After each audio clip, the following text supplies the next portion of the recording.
Let's start with integration. Why are integrals important? Why do you study integrals in a calculus course?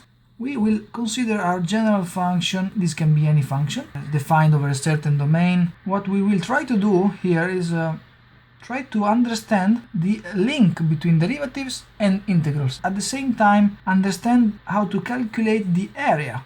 We will see that by the end of the lecture.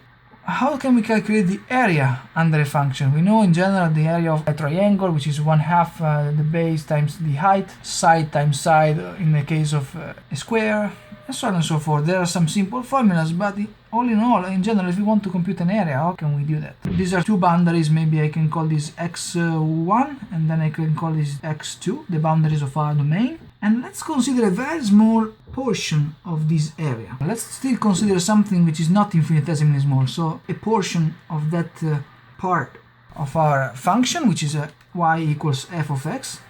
The function can be of this form or it can be of this form. You can do something like this, doesn't really matter.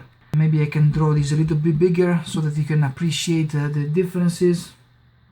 Let's do something like this. Okay, this is our function. Sorry about these continuous cancellations. And let's say that we are between a point x and x plus delta x, where in this case the delta is finite, so it's not a dx.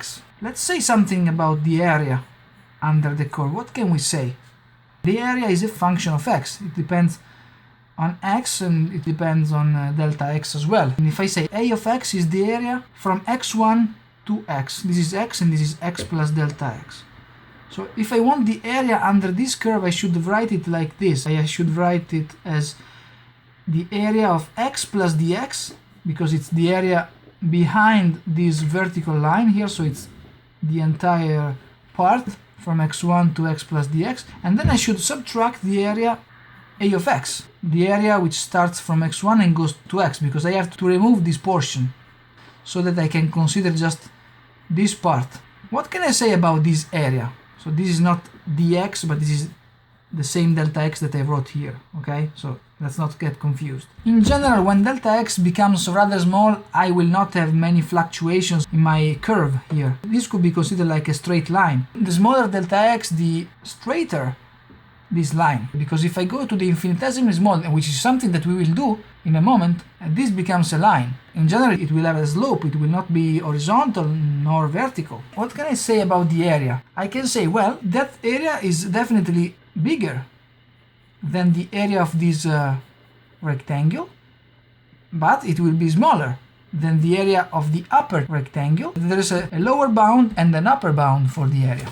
And in particular, this area will be less than or equal to the area of the upper rectangle. So it's this base, which is x plus dx minus x, so that's delta x, times the height of this rectangle, which is this one right here. This height is just the value of the function calculated at x plus delta x, so this is f of x plus delta x. So I can write it here. Delta x times f of x plus delta x. At the same time, the area under the curve is also bigger than the area of the lower rectangle, so it's delta x times f calculated at the point x in this case, because this is the height, so it's f of x.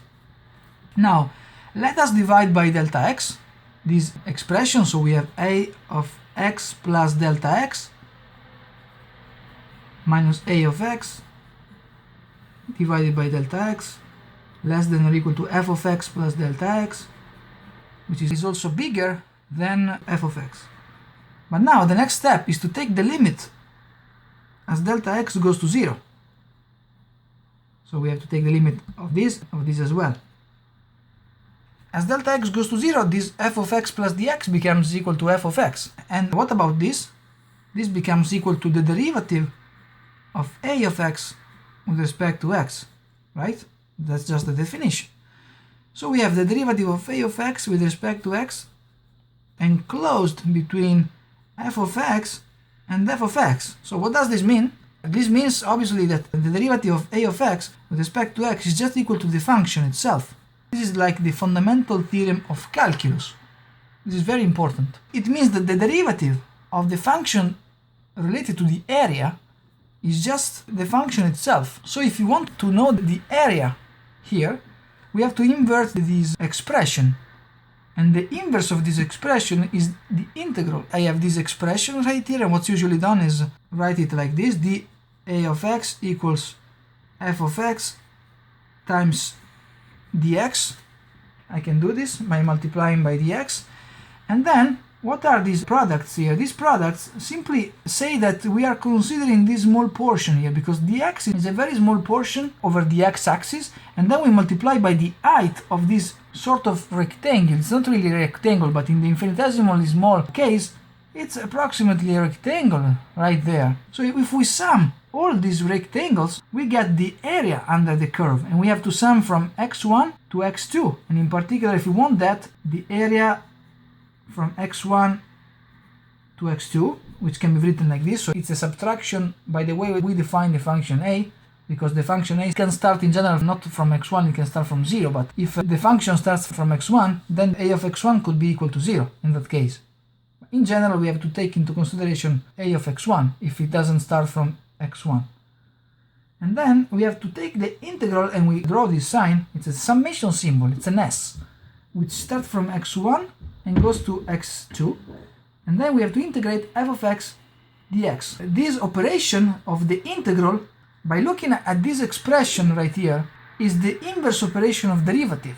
So this is why it's called inverse differentiation. I mean, the integration is an inverse differentiation because we want a function such that its derivative is equal to another function. Okay, so we have to integrate this function. We have to do the inverse operation of derivative. This is why integrals are very important, because they are related to areas, and not just because of areas, because there are other important meanings related to integration. But the fundamental theorem of calculus essentially deals with the area under these curves, and this is the first important significance of integration.